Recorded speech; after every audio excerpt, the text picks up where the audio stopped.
Hell yeah, my friend! It's such an honor. I mean it from the bottom of my heart to have you here live in the studio with all the history and, you know, the impact that Dayglo Abortion had. Oh, but you for flatter me, you flatter me. Yeah, I'm gonna do that a little bit and then I'm gonna go with the hard questions. Okay, sure. Like a knife. I'm game. There's no hard question. But for people wondering who I'm talking to, who the hell are you, man?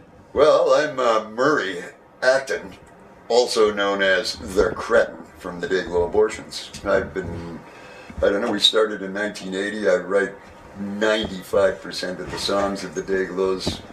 I'm the front man, the singer, the guitar player. I'm not going to say I've got any kind of a front man thing. I've got no act or anything like that. It's just what you see is what you get, you know. And I don't know. I mean, how do you describe yourself? Everybody tells me I'm great, but actually I think I'm not, you know. I'm sure you heard think I'm greater than I am as all hero and all those things, but you know, but the thing is, people restrain themselves of creating because they're afraid of being judged, so most of the people don't try, but you did. The first gig you went on, you know, there was no way it's gonna be good, but you didn't care, and you had fun, and you do it again, and now you're still here, and we're live in the studio. The Dayglos, when we started, everybody hated us. Hated us.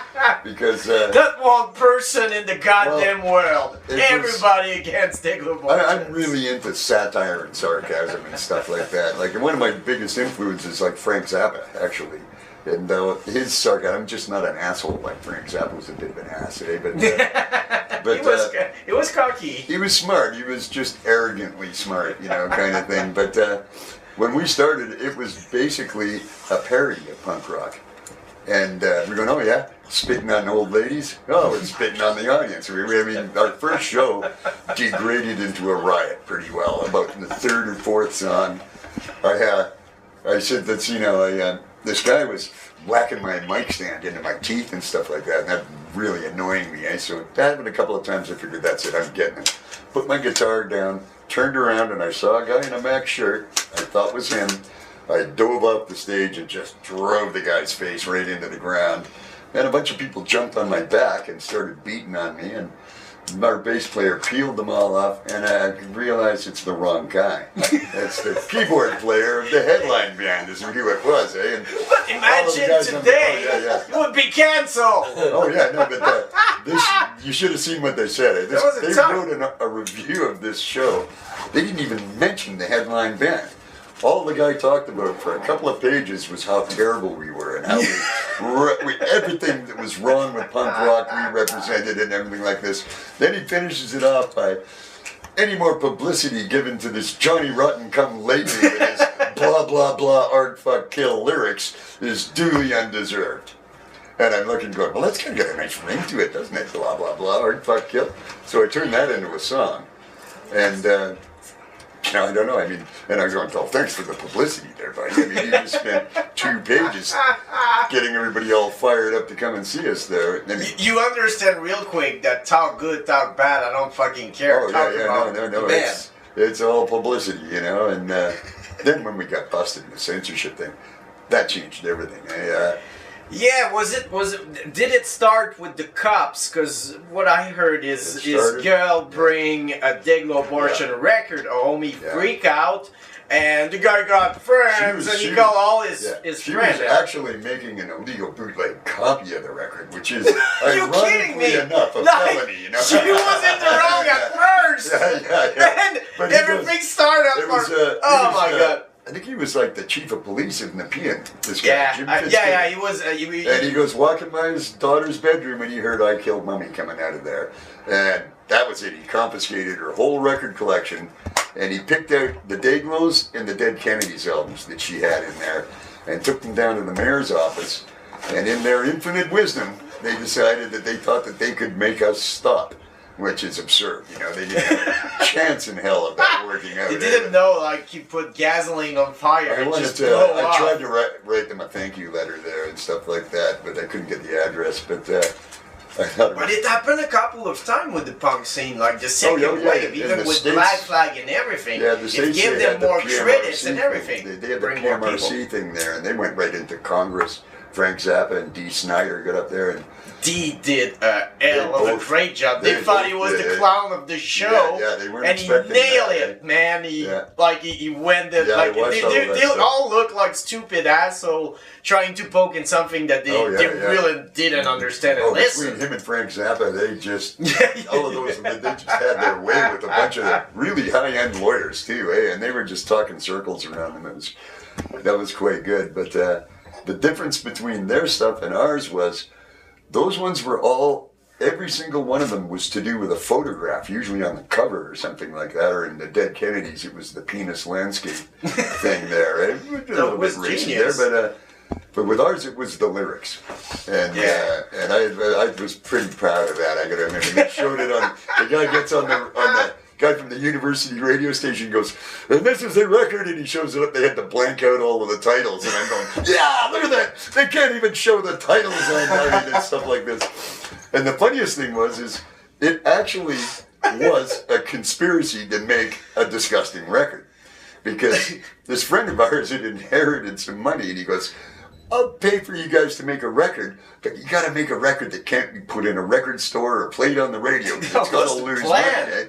So I go, you got the right guy. And he goes, sure, I got. So here we go. Okay, so we actually intentionally made it the way it was. And then after the fact, you kind of, after you start looking at it, the songs, you go, oh, well, this one actually, you start attaching meanings to it that weren't there in the first place. The song was just whatever, some ridiculous song. And then I'd go, like, it's a good example would be, oh yeah, there's a song called Cunt Brain. Yeah. And it's a little bit hard for a lot of people to get their head around that with the rape, kill, and all of this stuff in it. But it's kind of supposed to be about people's disillusionment with the TV. TV sets an image that you've got is supposed to live up to, and they can't live up to the image, so they get all angry and whatever. I mean, but that's when you release something, it's kind of yours till you release it, and then it's theirs, and they make it their own. Right, people put their own meaning into things a lot, and sometimes it's really far from what you had. For the better. I mean, we ended up with a bunch of white power skinheads were pretty well thought that white Anglo-Saxon Protestants was an anthem for them, man. Oh shit. And I'm going, God, these guys, it just goes to show you. It's kind of the opposite. We hate you. The third verse kind of really stated everything there at the end of it, but they never got that far. All they heard was the swastikas and all of that stuff. It was, what's his name, Tim Yohannan? Does that ring a bell? Yes. He ran Maximum Rock and Roll Radio. Yeah. I did a bunch of interviews with him, and he's really uber left-wing guy. Friend of Jello's. Jello doesn't really like the Dayglos that much at all. He thinks we're making fun of the wrong stuff, And whatever, everybody teaches his own anyway. But sarcasm just going right over his head, I think. But he's a serious guy. When Tim I met him, in the interviews, he was very adamant that you had to censor your stuff to prevent stupid people from misunderstanding it, was essentially what he was saying. And I'm going, my argument was no. Like, the art in general, music and everything, is reflects back at society errors, and when society starts to fall apart, the art gets really scary and messy. So true.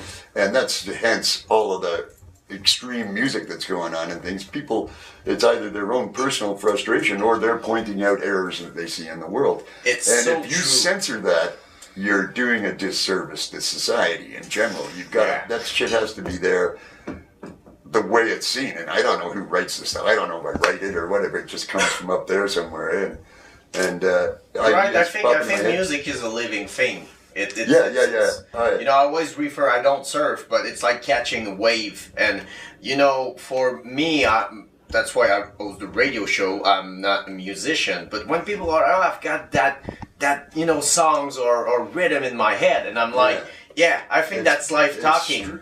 Well, and I don't think life wants you to restrain yourself because there's stupidity out there. Yeah, well, I know. It's everywhere. Universe, the material universe and the ethereal universe. Music is one of the, I mean, just writing music is one of the things that makes me think that the ethereal universe is probably, and that there is like a ocean of consciousness or something, and these songs just fall out of it. Because they seem to come, like it'll be an idea, be like one phrase, and it'll have a melody with it too.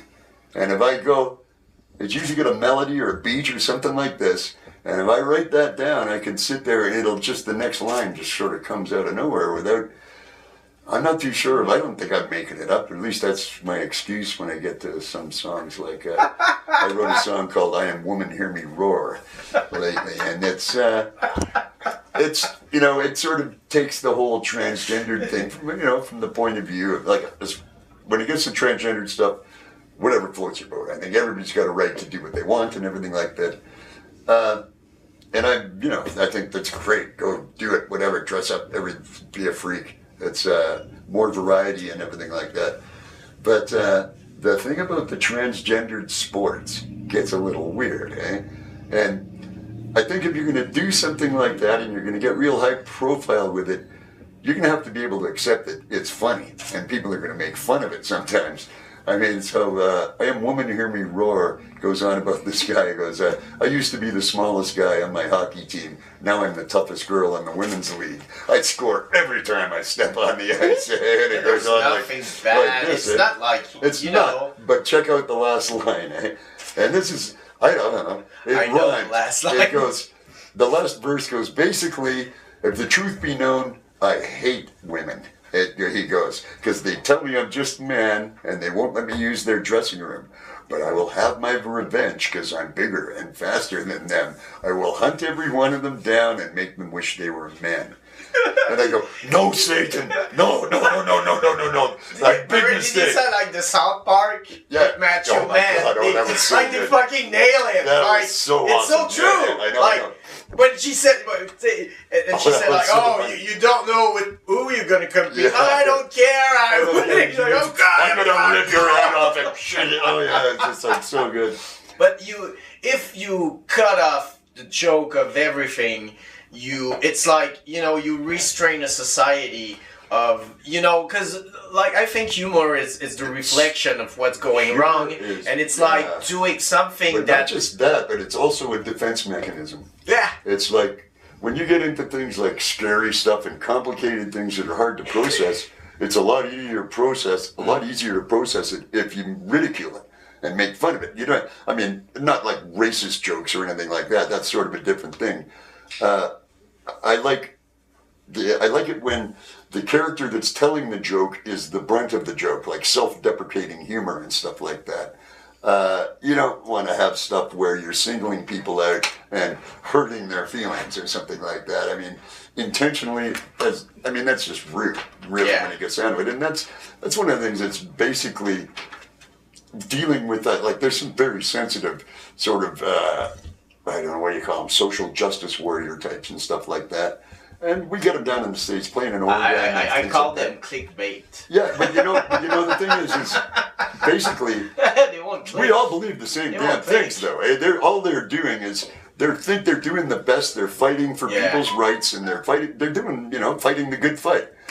And the way I find the best way to deal with them is, instead of starting an argument with them right away, so they have a huge temper tantrum and then they just have a shit fit, you validate their beliefs. I mean, you just go, hey, all of that stuff you guys believe, I believe it too. I mean, I've believed this since I was your age, kind of thing like that.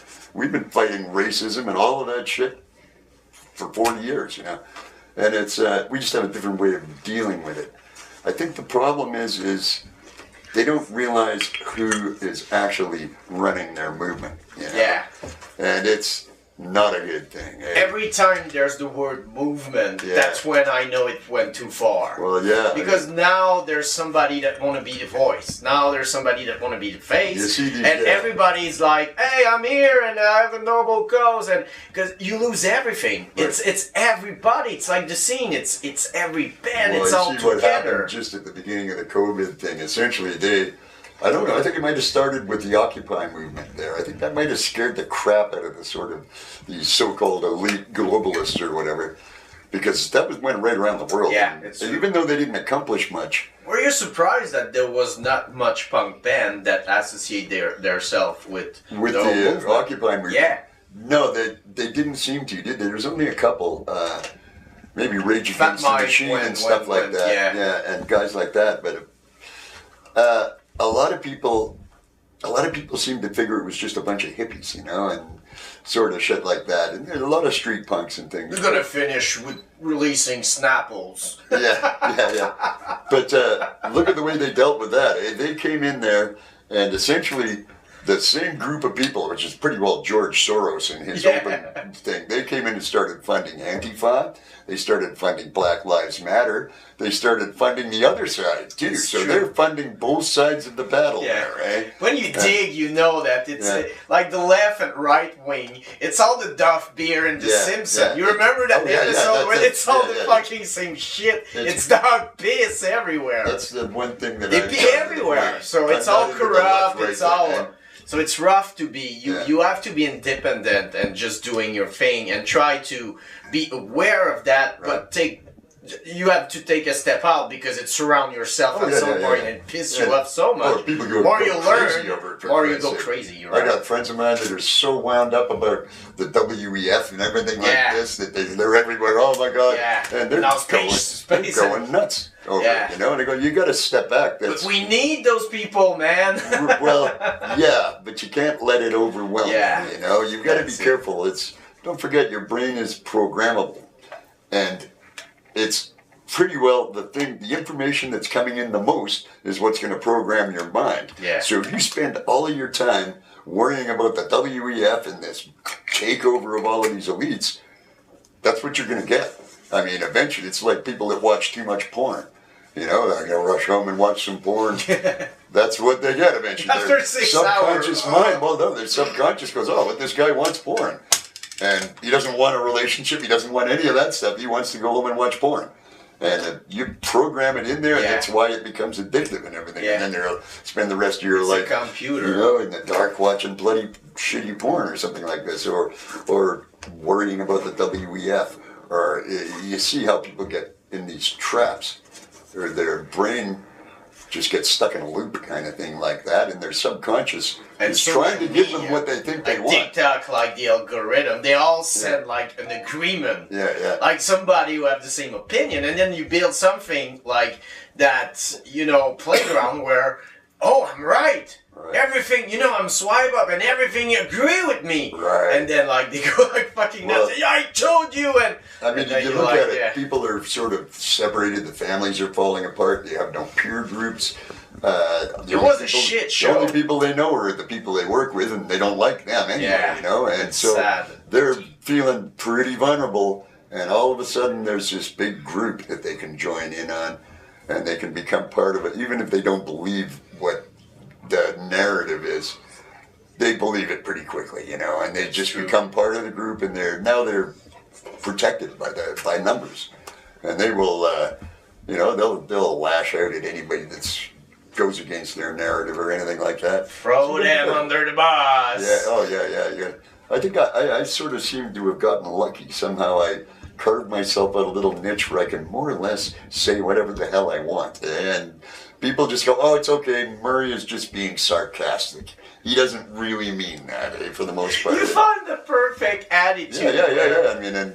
I mean, I get away with shit. You're right. On Facebook that's the thing. That other people don't get. You know what, Murray? I'm sure there's things we wouldn't agree because, the problem with humans is they don't accept that nobody thinks the same. Nobody, and a lot of people hide those thoughts, and they restrain themselves of saying really what they think. So we never know. It's a game. But the problem is that human is you know, it's all about I'm right. You know, my point is better than yours. So many times in my life, I would agree, like, okay, maybe I'm wrong. I'm going to do some research and make my mind. And a lot of time I said, man, I was wrong. I'm sorry. I think it's actually awesome to be wrong, because when you're wrong, you've learned something. You know, and that's I want to learn, man. I'm here for that. And it's like, do you have anything invested in it? Does it really hurt that much to find out you were wrong about something? I mean, I can't believe that I even made it home 10 years ago. Yeah, but you're now a fucking wise guy, Murray. You made it. All those mistakes over your career, it made, you know, but that's true. I lead by example. Yeah. Don't do what I'm doing. You know, it's like, see this? Woo! Yeah. We're gonna go with Dayglo Abortions. Of course, we're gonna get back. There's so much to talk about. And I want to know, I'm curious with your background when you were a kid, when you started discovering music. So in a minute, I'm going to ask you that. Let's go back with the first records. But thank you for being here, man. It's so fun. Hey, my pleasure. I love this stuff. Let's go with Dayglo Abortion. Vous êtes sur les ondes de CKRL 89.1. On est avec Murray. On parle des vraies affaires à prescription punk rock, man. Hell yeah! Oh yeah! On est toujours avec, bien sûr, Murray de Dayglo Abortion. Vous êtes à CKRL 89.1. À prescription punk rock, Murray. It's so cool. We should record those betweens because it's so fun having you here and talking to you. It's fun to have somebody that is really open-minded and see different angle of the thing. And I think that's the main goal of Dayglo Abortion, is seeing all angle and put it together. And yeah, and it's making fun of stuff too. I mean, our motto is insolence versus intolerance since 1980. So how do you deal with it? Fuck you. That's how it's like that song. What is it? You know that song by the Smut Peddlers? Yeah, I don't remember the name. Yeah. Why? That's why. Fuck you. That's why, or whatever it is. Yeah, that's more or less it. I want to get back when you were kids. I'm curious, how did you start discovering music, and were there people around you that influenced you, parents, relatives, or friends? I mean, it started when I was really young. Like, I wanted to play music when I was in a crib still, just about. Yeah, I consider weird old memories. But the first thing that I got into was Peter and the Wolf. Oh. You know, the Walt Disney thing there? Yeah. You know that spot where the wolf is following Peter through the woods and it gets down to the woodwinds and stuff, goes dum dum. It sounds like Jaws, kind of. I wore that part of that record out, eh? And I didn't even play the rest of it. That's all I listened to was that little bit. I loved it. Gives you like goosebumps. That's what I was looking for, that dark stuff. I found the Peer Gynt. John Williams fucking when I got into school, there was the Peer Gynt Symphony, eh? And that dun dun dun dun dun dun dun. Yeah.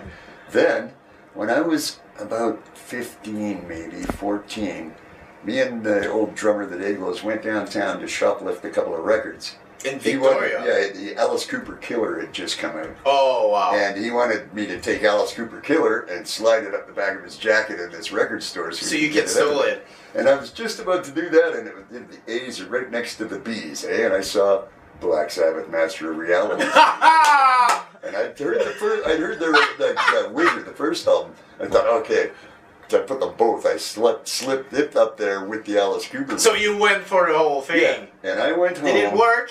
I went home. Well, yeah, this was crazy. I went home. First, I went to his place. Put it on. It goes. And I took the tone arm off right away. And I go, I'm taking this home and listening to it at home. And I went out, smoked a joint, put on the record, and when fucking Sweet Leaf started, it blew the. I mean, I was just like, oh my God, I've been looking for this for my whole life. It was right there, and yeah, that was it. I knew what I was doing then. I, didn't look back from that. Black Sabbath changed so many lives. Oh, I mean, when I asked the question, Master Reality is one of those pivotal albums. But every goddamn metal riff was created by Black Sabbath and perfect with other artists. Sort of. There's some weird ones. Bass. There's some weird ones. Like, as far as I can tell, the first song to get heavy that wasn't related to the blues. You see, there's a thing when metal no longer was rock and roll, right? That's really the beginning of it. And it's very possibly I Want You, She's So Heavy. Like, that song just fucking blew my mind when I was a kid, eh? And this is before Black Sabbath or anything, because it's heavy, and it's not blues, and Jesus, I mean, and that kind of stuff. There was a few things that got me. Like, my dad had Cretin's Clearwater Revival, Willie and the Boys. They're screaming their heads off. They're singing, it's raunchy singing and stuff like that. And that got me going there. There wasn't a lot of that. There was various things. You can see, like, the John Lennon, when he said, woman is the nigger of the world. I thought that was just genius. That was a genius statement, eh? And so that's why I dropped the N-word a couple of times in songs. I think one thing, you want to get people to pay attention. White guys start dropping the N-word around, everybody's paying attention to it, and it makes a good point. And how much black people have said to you, that was okay? Oh, I've never been, no black person has ever said they didn't like it. In fact, the only person that said they liked the new Black off of Armageddon Survival Guide was a black dude. He said, oh no, I think this is, well actually no, there was another kid, this obvious white power skinhead guy was going on about the Jews and all of this shit in the comments. But this black dude from down in the States, that I'd met him a couple of times, he was all over it. He thought, yeah, you nailed it. Obama is a corporate shill, and nobody can see it. It's like, we've been duped, big time. And it was, it was kind of obvious, because look at it, they put Obama in, all of a sudden the black savior comes along, but they left Rumsfeld and Cheney and all of them, they never changed the guys that were actually doing the shit. Obama was just out front, and him and Metal Mike, or whatever his husband's name is, what's that guy? Yeah, Big Mike, I think they call him. I think so. I just love that one. I don't even know if it's true, I just think it's funny. Big Mike. That's crazy, because the 80s, you were barking about those, those politicians, actors, everything, yeah. And now we have the worst wave of politician of the history. Never thought it would get this bad. Yeah, it's bad. Like after Nixon, after you got Trudeau, you got Trump. Now you got these organ harvesting monsters and stuff like. Jesus. And it's hard to say. Maybe they're not eating babies or something like that. No, it turns out there's a lot of circumstantial evidence that kind of makes it look like there is. There's something going on, definitely. And that whole thing with Epstein and all of that stuff. And there's so much weird, creepy shit. The Clintons, holy fuck, they're just unbelievably crooked. I don't know how many people they've had bumped off 100. When you write songs and do you go into the history? Do you dig? When did you draw the line where you stop digging yourself? Because when you we talk about that, between the takes. When you feed yourself too much, you go fucking nuts. But yeah, I tend to get things. It'll be something that pisses me off. Usually, it'll be one type of thing or another. All through the Reagan things. That's where we got started there. There was a bunch of things. There was Margaret Thatcher. It was quite the warmonger there too, eh? And Reagan, he was an actor and stuff like this. Yeah. But he was doing things like he brought in we got rid of all of the rules about monopolies. He streamlined for the industry, private so they industry. could centralize all the power and everything like that. That was not. And I was listening to people, the opinions of people like Jello Biafra and stuff like that. He was a pretty big, even though he got a little bit out in left field there sometimes, he was really on top of this stuff, and I was influenced by other people in the punk rock world and stuff like that. Tim Yohannan had a big influence on me because I almost had to concede that he was right about that self-censoring thing when we played in Greensboro, North Carolina, to a room full of white power skinheads. And they were all white power skinheads, and they were scary. Hey, I just wanted to let's get paid and get the hell out of here. And I told you, the eyes don't lie. You saw the anger. Okay. Mike Jack is a Native Indian. And Mike, they thought Mike was just the raddest guy. They didn't notice the fact that he was obviously a Native Indian. They're not super bright. Anyways, they gave him an indoctrination kit. That's when we got lucky. They were not bright. They had this. It was the skinhead indoctrination kit. Eh? It had a little form that you could send away to the John Birch Society to get your jack boots and your pair of white suspenders or some shit like this. And they had a bunch of things in there. They had to pick 3 Polaroid pictures of black dudes planting crosses with a bunch of people with bedspread shit, you know, with You're shitting white me. pointy hats. No. And I go to Mike, I go, you know what that is? That is evidence of murder. Yeah. Because Yeah. I don't think those guys are going home for dinner. Let's go straight to the thing. It was really fucked up. But the worst thing in there was the KKK joke book. And that hit me pretty hard. I look at it, oh, the KKK joke book. Open up the first page, and it's got how to use the KKK joke book in your football locker room, around your school, with your friends, to normalize racism. To just, you know, and it's all about making it just, and it's the way that, you know, all of these things But work. that's They crazy just want to that normalize because things. it's kind of the surreal world where you know you have no clue, Right. but when you get it, it's just like the stupidity of it is just insane. It's stupidity is not really what you could call it.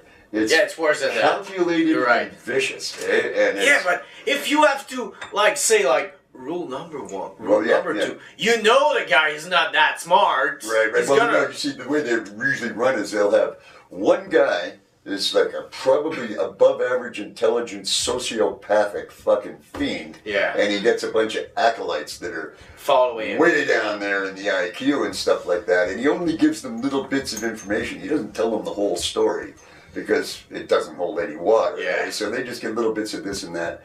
That's what I say. You want to get rid of that kind of thing? Give them a microphone. I mean, they did it with me and it worked. Shit doesn't hold water. Nobody, people are going, oh, this is nuts. You're right. It's sad, but you're right. They need to be sent. They thrive in censorship, and they also want their opponent to come out on the battlefield and meet them.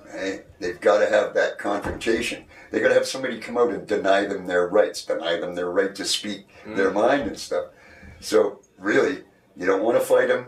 You just want to give them a fucking microphone and go, hey, there you go. Let's get up on the soapbox and let's tell the whole world about it.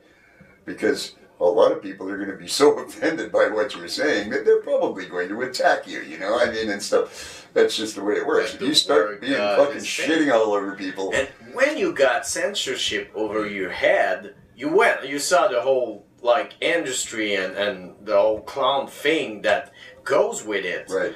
How much you step your mind into a fight, or you take it as, let's see where it's gonna go, Okay, that one was, you see, on that one... Because they tried to ruin your life. Oh yeah, but the media was behind us 100%, It was the only people that were trying to ruin our life was the idiots from Mayor of Nepean and stuff like that.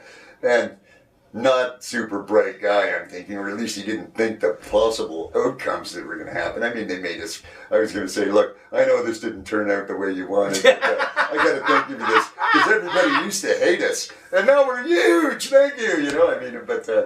who's the Dayglo Abortion who's fighting the system? Even fucking Lloyd Robertson and everything like that. Like, when I did the interview with Lloyd Robertson, he goes, okay, we've got 5 questions. And he shows me the questions. If there's any of them you don't want to answer, just let me know and we'll cross it off. He goes, try not to swear, but I've got a crew of guys that are editing in real time, the best in the country. And he's going, and they're going to take what you say. If you stutter or stammer or pause for too long, they're going to cut it right out and make everything you They see your face. They know by your face that you're going to swear, and they cut you up. This is my daughter here on the phone. Oh! Hi, sweetheart. Slide radio. What's that? Oh, gabapentin. Yeah, I know what gabapentin is. Didn't mention we're live. You don't have seizures. No, why would they do that? You don't have nerve pain. That's insane.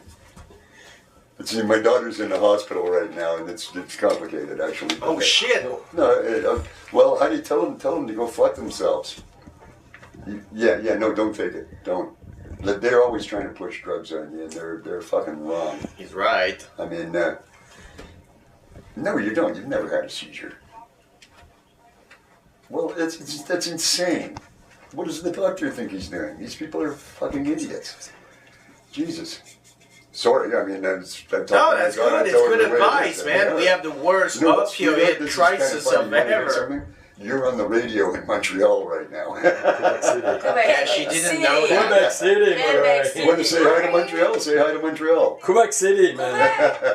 Oh, Quebec, fuck sorry. Montreal. Don't worry, don't worry. The Nordics are gone. Okay, maybe it is Quebec City then, I guess.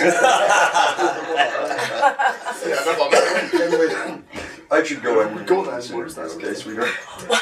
That's amazing. You took the call. He's right. Like with the opioid crisis, let us I would read like, you know, Okay. I would consider taking pills now. That was amazing. It was live. Yeah, I mean, Yeah, but you did great advice with the opioid crisis right now. I don't trust that Oh, much they're when it crazy. comes to pills because, you know, many times in my life I said I'm gonna try to handle it by myself, and it worked. Body is very well done. she's mental health issues. She's got swept up by the system, and you see, the thing is they're full of shit. They don't know what they're fucking doing, Yeah. and they're lying about everything. They're just drug pushers. Yeah. The fucking mental health issues are not caused by a chemical imbalance. No. That's a lie. Yeah, and it's the true. psychiatrists know that it's a lie. And instead of dealing with the issues, they just bury them with fucking tranquilizers, which is insane. Sometimes it came from a trauma, somewhere in your life that you try to block something, and it create all those things. And all you need to do is go back there, No, you've got to go in deal and with fix it, it and know deal with yourself. it. You're Yeah. not a bad person. You did whatever you took, Right. and sports and eating It's well. It's And usually a series of things. It works. Environmental, could be toxins, could be even be genetic, but it's not fucking native, you chemical talk about imbalance. native people. How they survive all those trauma Oh yeah. because they were healthy and they were not taking pills. Right, exactly. I mean, this is like they're trying to give her gabapentin Oh, to stop It's bad. seizures. She's never had a seizure. no, that's not. I mean, she has no nerve pain or anything. Like, and fucking gabapentin actually kind of. It's amazing because it's you know, with everything we talk about, it's where the society is. There's an agenda. I'm a thorn in the side of these people in the psychiatric thing. I just go in there and just shit. We need all you, over. Murray. They're fucking liars, and I don't tolerate it for a second. I mean, they've destroyed my kid's life. She used to be when she was 15, she was a prodigy musician. She was the first song she was playing grade 4 in piano from the piano instructor, and then she wanted to take up guitar. First song she learned was Into the Void, for Christ's sake. Oh my God. Yeah, and she had it. I was going, look, come on, that's got a hammer on. Yeah, it's and really stuff. tough songs, and on the piano. She learned it. She learned it right away on guitar, and just had it down, the little pull-offs and everything. She got the ears. Then the second one was I Want You, She's So Heavy, which is actually really pretty fucking hard to play. It's got kind of a couple of things in there that's quite tricky. You have to crush your finger. Then it happened when we were when I split up with her mom there. It got a little messy, and Paris was on my side. Well, I mean, the kids. I've been really tight with my kids. Mom was the authority figure, and Dad was kind of the guy with no But boundaries. for people that don't know how much kid you have, I got 3. I've got a Three. son who is my son from a first marriage. He's about almost 40 now. And, wow, he's my age. Yeah, I could be getting your son, there, Murray. yeah. And then he's got 2 kids. I got a couple of grandkids too. And, Wow. they're teenagers now too. And then my daughters, I've got a 34-year-old daughter and a 31-year-old daughter from the second Wow. marriage, and they're quite something. One of them is just quit fentanyl, which is making me a very happy dad. I believe. Yeah. I'm relieved on that. Worst shit ever. Yeah, sure. And she's really fucking talented kid too. I just want to see her realize some of the things she wants to do there and stuff. But we had a couple of years of. I've spent a lot of money on fentanyl in the last couple of years, and I don't do the shit myself. So, but then the other ones had this ongoing. She got picked up at 15 because she got in a conflict with her mom. Her mom called the police. The police came and took her and put her in a fucking hospital for criminally insane children or whatever like that. And she ended up, they put her in solitary confinement for 3 months and cycled her on antipsychotics. And none of them were, she was not psychotic. All she needed was We a good meal. heard more and more of those stories. Oh yeah. I mean, then nowadays, if you skip out of school, you're on something. You got you on Seroquel or something like this, and you look at What are the side effects of Seroquel? Oh, suicide is the #1 side effect of it, you know, and massive depression, Ativans, things like that, like the benzodiazepam and all of that stuff. They are fucking brutal. And they just give the shit away like candy. People are giving her this stuff. They were giving her 5 Ativans a day. And it was being given to her by people that weren't even doctors, for Christ's sake. Yeah. They're social workers. Did you saw like the series drugs with like they talk about that, the crisis right now, and I was like, oh, I'm surprised Netflix chose that path, because I felt that they were part of the whole deal, you know. Oh yeah. But yeah, it's starting slowly. Of course, it's way too late. It's 5 years late of. Well, yeah. What we saw, like you saw, I'm sure, like in Vancouver. Vancouver always been like a city of drugs. It's always been pretty rough. That's the original Skid Row. I'm sure it's worse. Like Ottawa, when we went there 2 years ago, it's crazy. All those zombies, man, everywhere. I went to Moncton in New Brunswick, and it's starting to happen. Oh yeah, really. Hey, we're gonna be there in a couple of days. At least it's not like Moncton used to be just all white power skinheads. No. Yeah, no, it changed a lot. It changed a lot. Yeah, we played one show there, and they got Guns N' Roses. The guy that ran the bar looked like Samuel L. Jackson, big, huge black dude, and the bar was right there, and the audience is there, and we were just arguing with them all the time. Come on, you guys are fucking idiots. Their girlfriends were trying to get them to pick fights with us, and then I'm carrying on a conversation with the bartender, and I'm going, so what do you think about all this? These guys come in your bar, and he looks and he goes, paying customers. Oh, shit. I mean, but this one guy thought, two guys thought I was the Prime Minister. And I'm going, no, I'm not the Prime Minister. You should. I don't speak French, and I don't talk out of the side of my mouth like this, you know. And, but they still didn't believe it. I'm going, you don't really believe this, do you? Oh, yeah. And I'm like, holy fuck.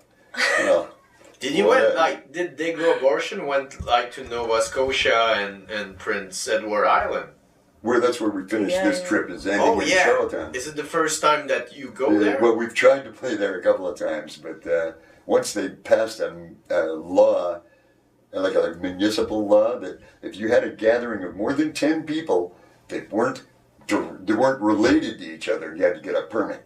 You fucking kidding so me. the guy goes and tries, okay, I want to get a permit to do a show. And he goes, not that show, you're not. And I mean, they did that to stop our show from happening, which was kind of, I don't know. What happened in Charlottetown? Like, because like D.O.A. is playing there too. They kind of opened things have changed a bit. Well, the bridge, for a band. Like our bass player Matt booked the shows, and he phoned up these guys. This band called Baited from Charlottetown. Yeah. Young guys.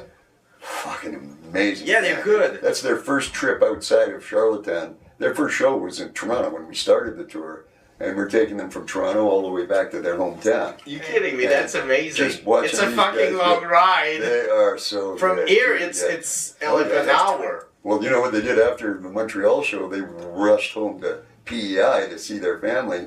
Because they got 2 days off, I guess, 2 or 3 days off. We're going to meet them in Bathurst, I guess. That's amazing, yeah. We're going there Bathurst this summer. It's our first step. I love watching these kids. I mean, I remember being the backup band with these things and just getting in the pit every night, drinking and partying and everything like this. I'm just looking at these guys going, fuck I miss that. Enjoy this. It's fun. Yeah. He's going to nice you up later. Nice kids and just a wicked good But that's band. crazy because like I always felt that New Brunswick, Nova Scotia and Edward Prince Island, they were all left up because bands stop in Quebec and then get back. So it's so cool that they have a scene because they do have a bit of a scene. Not much by apparently. Small. Not much. But they're excited. That's beautiful. Yeah. Oh God, this band is so good. They don't sound anything like an East Coast band at all. It's not like in Newfoundland. All of the bands, you can tell that they're from Newfoundland. Kind of like some of the French bands have got their own. When you go deep, you understand.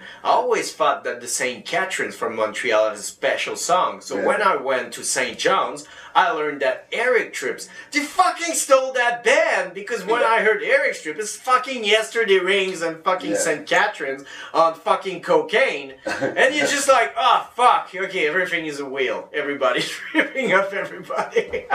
They got something going on in Newfoundland there. I mean, yeah, it's they beautiful don't watch place. TV after dinner. They whip out the fiddles and the instruments and they all start jamming and shit. It's fucking wood. It really Like, there's no big city. It's just like, and you the have to do people are 3 so hours. damn of wood. nice. Eh? Yeah. They're smiling. They're happy. I was walking around there and I had an orange mohawk and stuff in it. I'd walk by the patio of one bar and they go, "Boy, that's quite the haircut you got there, boy. You're not from around here, are you, boy? You come and have a drink with me there, boy." You know, and you try to go, "Okay, I'll have a drink with these guys." You try and walk down and in the next patio, the same damn thing, you know, and they're just, soon it's like, you know, got back home, people see, "Nice haircut, asshole." Yeah, now you're back home. Like a bunch of jocks or something like again. back in the day when I was a Here kid, we go. getting chased around by rugby players and stuff like this.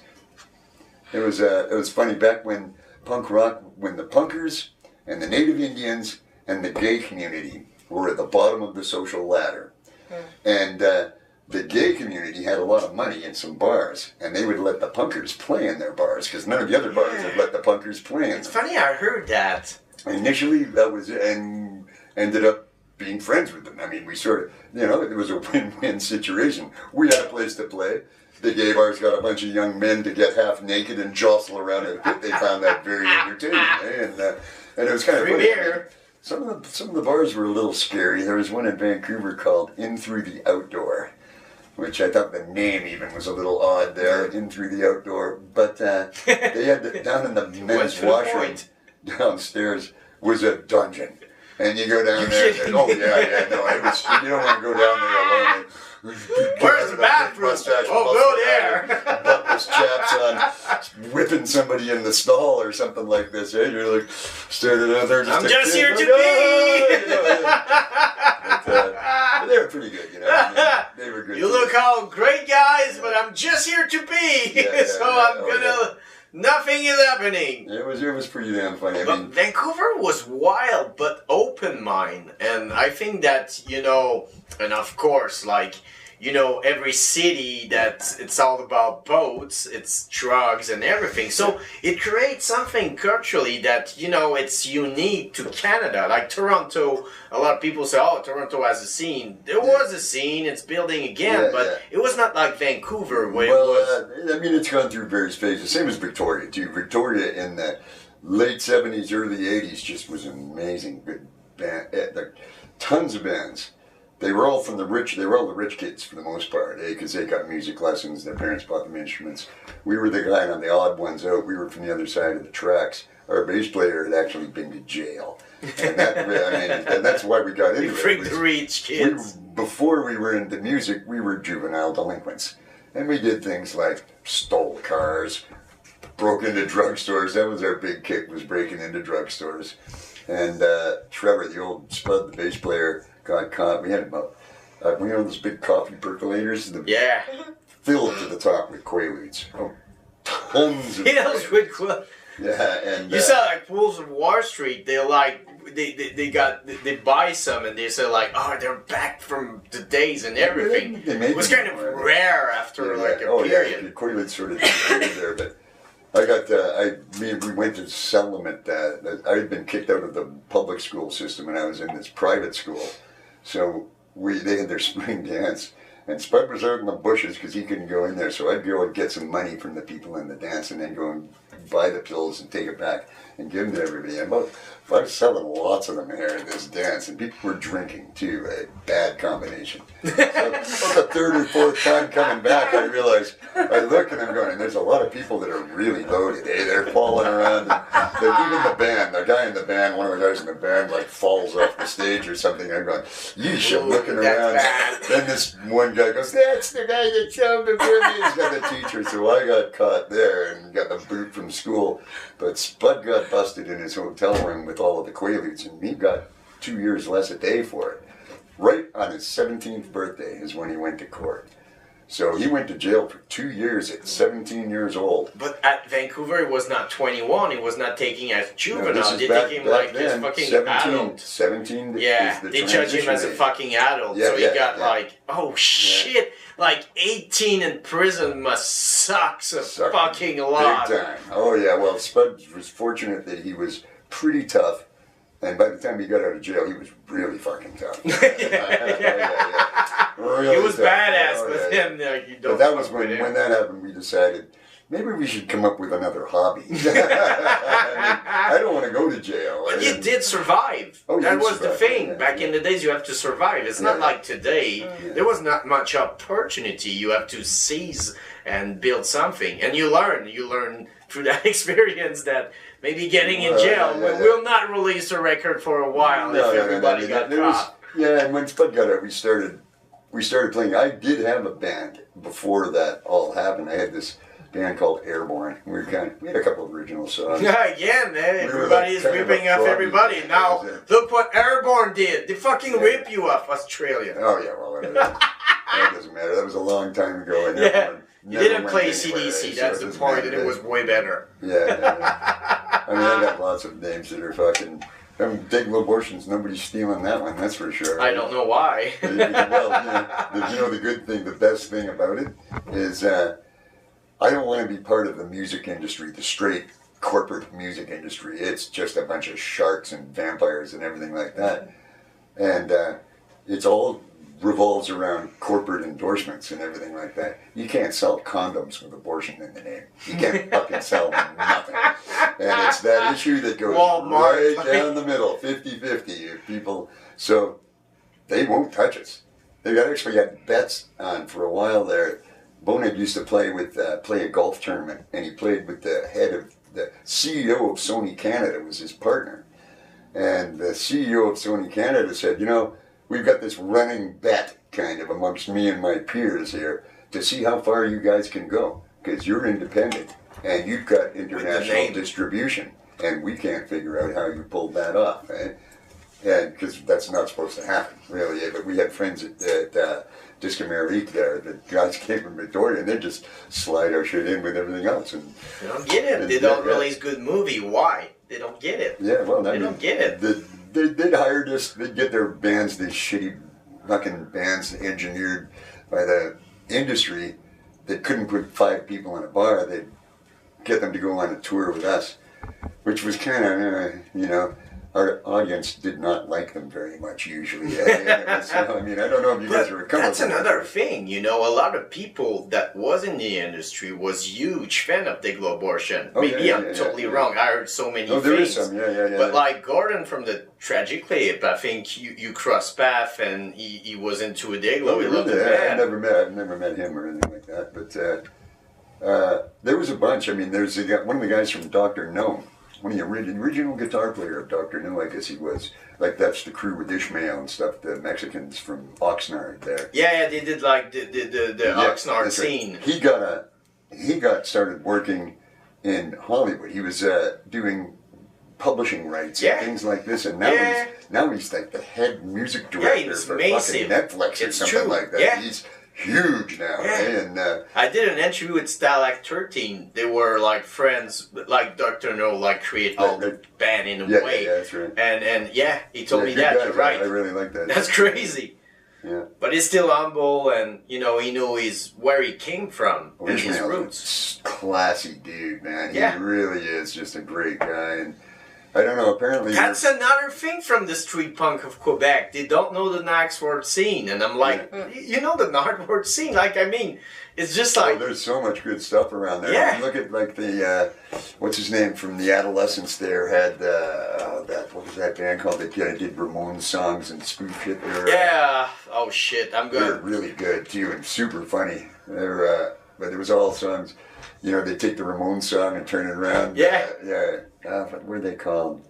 There's the Ramones. No, the girls that think the Ramones songs, but they're all... Yeah, there's a lot of that stuff around. I mean, but a lot of those guys down there. I mean, Brandon Cruz kind of got in there. We're playing in Edmonton on July the 1st for the Jack's Team reunion. It's a big skateboard. I know skateboard team there, and Dr. No is apparently playing at it.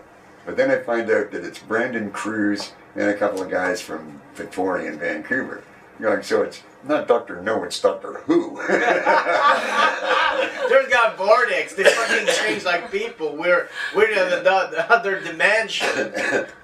The Mexicans aren't going to be there, which is a shame, because But whatever, I mean, that's what Jackson. Murray, time flies. It does. We're already at the end, but I told you there's going to be a part 2, of course. Sure, but sure. how's going to be the rest of the years for Dayglo Abortions? And of course, you see me coming. When there's going to be another release? Well, we've got a bunch of songs sitting there. I did a 4-song thing there, Upside Down World, and just went on Bandcamp. And I've got about 10 or 12 more songs to go with that. And we've been sort of toying with the idea of doing a split with the guys in Baited, just because they're a young band that I want to see them get out there, right? And that'd be good for them, you know, and it'd be kind of fun. They're very different from us, eh? So it'd be kind of interesting. I think it'd be fun. But the guys at Unrest, I was talking to them, and they're more or less, they want to get a couple of things, some money things settled there, because they've got they just repressed a couple of the titles, and they want to get rid of Corporate Horrors and Little Man in the Canoe. They've still got backlog of that. Oh, yeah, so they want to get rid of that stuff, and once that stuff's all I know gone, people have a hard time finding them. yeah, they'll do another. Well, you can find them. We've got a bunch of them because they gave them. We got some more vinyl and stuff on them and CDs, and a lot of it was Corporate Horrors and stuff like that, because they're kind of getting us to get rid of the shit for them. And they're a little harder to sell than fetuses and stuff like that. But Fetus still sells just as good as it did when it was brand new, that's kind of a good thing there. And Unrest does a nice job. They go to this pressing plant in the Czech Republic, which is possibly the best pressing plant on earth. Nice fat vinyl, and they've got posters. They've got really well done. They've done a good job of all of that stuff. Sony didn't buff them? No. They're friends of ours, eh? And that's so we have cool. no contract with them or anything like that. The deal is they give me 20% off the top. Not a record company on the planet's going to give you that much for starters. And they don't rip you up. They do. Yeah, so we don't. And once that's done, we can buy records off of them for cheaper than we can get them made. Oh, wow. So we can't lose in this thing, eh? Do you feel that there's more people that do it for the right reason in the business side than, there is some. I mean, there's like, what's his name, Al Nolan there out of Toronto. He's got a bunch of young bands that he's getting out. And there's people like that right across the country, you know, and down in the States. It's tough. You put your kids in the hand of somebody, and man, like, they rip you off. Like, the record companies are savage. Now, like, they're so afraid of getting, like, what royalties, like, you don't get royalties. Yeah. Okay? What you get is the writer of the song gets mechanicals, which is about 1.5 cents a song. Or Proud to like be that. Canadian should, like, make you rich. It should be the anthem of all Canadians. Jesus, what the fuck? This guy sent me a video of the World Juniors about 5 years ago, and at one of the face-offs they played Proud to be Canadian at the face-off. I was like, fuck yeah. Yeah. Of course, they cut it out before the lyrics started. It's just a surprise. I mean, the Hanson Brothers and stuff like that, they're all over that stuff, eh? But even then, you know, these corporate companies, they've got their own ideas on shit, you know? Their own agenda. And, you know, it's all about Gary Glitter or something like that. Well, maybe not so much anymore. We know the story. That was a good song, rock and roll there, part one. Murray, we really have to do a part 2. People go, if people want to grab merch, of course the best way is catch you live. You're fucking everywhere, you're not stop touring, but if people want to buy merch, is there any way? Yeah, sort of. If you can get a hold of the guys at Unrest, which apparently they're difficult to get a hold of. There is a couple of people selling merch. There's a guy out of Edmonton, which is sort of technically bootlegging our merch, called Inner City, I think he's called, something like that. And we're going to set up one of these sites where you get you just give them a bunch of art, and people can go and order shirts. They print them. They take their cut out and put it in their bank account. They put your print in. They ship it to them and everything, because I don't want to deal with all of that shipping and a lot of that bands shit. choose that path. I mean, we make all our own merch and everything like that. Matt, the bass player, does all the printing, And we're pretty well self-sufficient in everything these days. We have no management, we have no driver's license, we have no nothing going on, you know. And it's kind of funny, actually. It's like I tell people, you know, what is it? Oh, safety is my middle name. My middle name is Murray. No job, no helmet, no lights, no safety. Yeah, Murray, you're fucking the big finger to society, and you prove that you can live. You have to have a little step inside because everything, but like most of your body is fucking outside, and it is. Several years ago, I was shooting my mouth off to the local paper there, and they said, so do you work these days? I go, no, I don't have to work. I got a good deal on a house. I bought a house for $150,000. Oh shit! Walking distance from downtown Victoria. Today, like. And it was eventually, I was almost paid off. Praised at $650,000, but the city hates me with a passion, eh? And they saw me in the paper going on about how I don't really have to work. I rent out a couple of rooms. My mortgage is cheap. I got a very cheap mortgage, and it's almost done. And I'm going on the road in 2 weeks. So I went on the road in 2 weeks, and the day after I left, they showed up with a bunch of building inspectors and condemned my house. You kidding me? They condemned my house and made me sell it with a condemning order on it. Because you were who you were. Because they hated me, yeah, they hated. They claimed that I was responsible for all of the crime on Vancouver Island. I don't even have a fucking criminal record. Murray, you know what? We love you here. We know they're really wrong. And they know they're wrong, but anyway, they play. Oh, it was. There's a huge plan, but man, you're going against it. We need you. Oh yeah, you are part of the history of punk rock of this Canada. Is the retirement plan now. That was my retirement plan. The house. It was worth $1.5 million by the time I sell it. I'm set. No, they fucking got rid of that. Got it. I sold it, and I ended up with a guitar. That's what I got from the money that was left over. Nice guitar. Of course, it was an expensive one. Gibson custom shop thing, you know, but that's all I got on it. Thank you for losing money for the last 24 plus years. You know, if we worked all the time, we'd be pretty wealthy, actually. We don't do too bad, but that's not really feasible to work all of the time, you know. So my kids are grown up. I don't need a lot of money, you know. I've been homeless since they took my house away. I've been essentially citizen when I got cancer. I got cancer last year and ended up living in a spare room in my parents' place, which is not good for them or me. And my poor old man, I'm killing him. It's just actually the way he explained it was, he goes, the passenger planes, he said, they've got like a tank that they put their shit in, eh? And he goes, and when it fills up, sometimes they have to eject that tank. And he goes, and it's frozen, so this big wad of frozen shit comes down, and sometimes it hits a house. He goes, and it comes right crashing through the house and splat right in the middle of the fucking kitchen table. That's what it's like having you here, he said. And I'm like, yeah, I know. It was your idea, though. I mean, so, but bless them. Well, my parents are awesome. My parents are really good people, you know, and me and my old man don't get along or anything that well, but I'm quite proud of him. He's super honest. Both of my parents are really, really honest and very non-judgmental. Well, my dad's a little judgmental. My mom, I've never heard her talk down to another person. I mean, she is like a good Christian. That's the only way to describe it. She really practices it, does everything she possibly can. She goes to a church that's the all-inclusive church, gay. They've got a lesbian minister who doesn't even believe in God, which is quite interesting.